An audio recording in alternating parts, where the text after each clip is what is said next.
ঠিক আছে। আসসালামু আলাইকুম। শুরু করছি মহান করুণাময় আল্লাহর নামে। এই যে আপনারা দেখছেন একটা চার দোকান, এটা আমার বাইক না দিছে। আর এখানে রুটি আছে, কলা আছে, কেক টেক, চা, দুধ চা, রং চা, এগুলা পাওয়া যায়।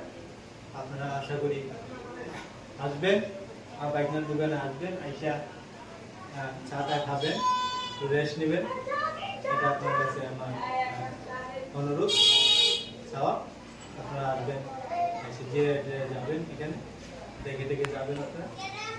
আপনারা উচিলে আমরা এই দোকানটা দিছি, ঠিক আছে। আসবেন। দোকান